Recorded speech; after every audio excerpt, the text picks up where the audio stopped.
নমস্কার বন্ধুরা, আমি দেবলীনা। উপস্থিত সবাইকে আমার প্রণাম, ভালোবাসা, শ্রদ্ধা। এসে গেছি আজকের একটা নতুন গল্প নিয়ে।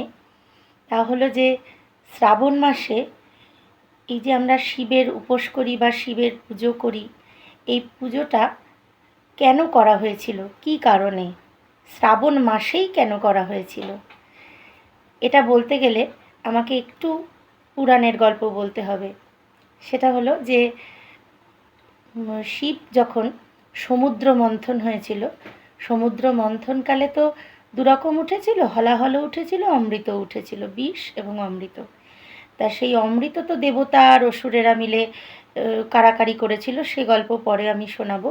কিন্তু আজকে বলি যে হলাহল বা বিষটা উঠেছিল, সে বিষটা হচ্ছে কালকূট বিষ। এত বিষধর সাপের সেই কালকূট বিষ যে সেই বিষের যে প্রভাব, তাতে গোটা সমুদ্র তো দূরের কথা, গোটা পৃথিবী শুদ্ধ সেই বিষের যে তাপে, বিষের জ্বালায় ডুবে যাচ্ছিল, ধ্বংস হয়ে যাচ্ছিল। তখন দেবতারা প্রত্যেকেই তো ত্রাহি ত্রাহি করছেন।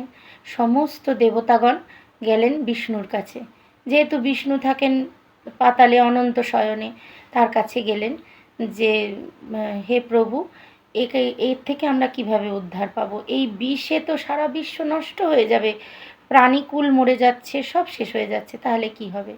তখন বললেন এই একমাত্র বাঁচাতে পারেন দেবাদিদেব মহাদেব।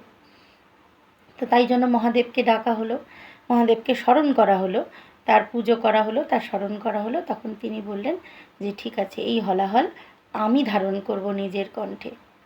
কিন্তু হলাহল তো তিনি ধারণ করতে শুরু করে দিয়েছেন।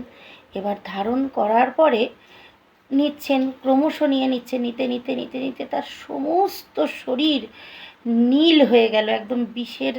এবার বিষের কষ্ট তো মহাদেবেরও হচ্ছে। তিনি যেমন বিশ্বকে বাঁচাবার জন্যে নিজে বিষ ধারণ করেছেন, কিন্তু তার দেহের কষ্ট, তার যে জ্বালা শরীরে, সেটা কে কমাবে?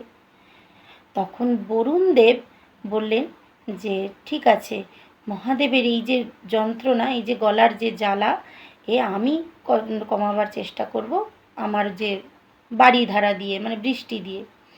এই বৃষ্টি দিয়ে মহেশ্বরের মাথার ওপর আমি ঢালবো, তাতে কি হবে, মহেশ্বর একটু আরাম পাবেন। কিন্তু তাতেও মহেশ্বরের জ্বালা কমছে না। তখন কি হবে? তখন বলা হলো যে সেটা ছিল এই শ্রাবণ মাস, যে এই সময় মহেশ্বরের এই যে বিষের জ্বালা কমানোর জন্য তার মাথা থেকে অনবরত অনর্গল ঠান্ডা দুধ এবং জল এই সকলে মিলে ঢালতে শুরু করলো। ঢালতে ঢালতে ঢালতে ঢালতে আস্তে আস্তে তার বিষের জ্বালা কিছুটা কমলো, কিন্তু পুরো কমলো না। তখন দেবী মহামায়া তার মাতৃরূপ ধারণ করলেন। তিনি তো তার একাংশে পত্নী, কিন্তু একাংশে তিনি তার মাতৃরূপ ধারণ করলেন। সেই মাতৃরূপ ধারণ করে তিনি তাকে নিজের স্তন দুগ্ধ পান করালেন। এই দুগ্ধ পান করিয়ে তখন তিনি কিন্তু শিবের কাছে মায়ের সমান, তিনি তো জগন্মাতা, তিনি শিবের কাছে তখন মায়ের সমান হয়ে শিবকে এই দুধ পান করালেন। যে দুধ পান করে শিব কিন্তু অনেকটা তৃপ্তি পেলেন, যার ফলে তার কণ্ঠের শুধু অংশটুকু বিষের জ্বালায় তপ্ত হয়ে রইল। তাই জন্য তার আরেক নাম নীলকণ্ঠ, যে কণ্ঠটুকু শুধু নীল হয়ে রইল, কিন্তু সমস্ত শরীরের যে বিষের জ্বালা, সেটা তৃপ্ত হলো এই দুধ খাওয়ার ফলে। এবং এর জন্যই এই শ্রাবণ মাসে প্রতিটি দিন, শুধু সোমবার নয়, আমরা সোমবার করে থাকি, কিন্তু শ্রাবণ মাসের প্রতিটি দিনই শিবকে এই গঙ্গার জল এবং দুধ দিয়ে তাকে স্নান করাবার নিয়ম, তাতে তার বিষের জ্বালা শান্ত হয়। এই হলো আজকে শিবের গল্প। ভালো থাকবেন সবাই, আবার দেখা হবে অন্য কোনো একটা গল্প নিয়ে। শুভরাত্রি।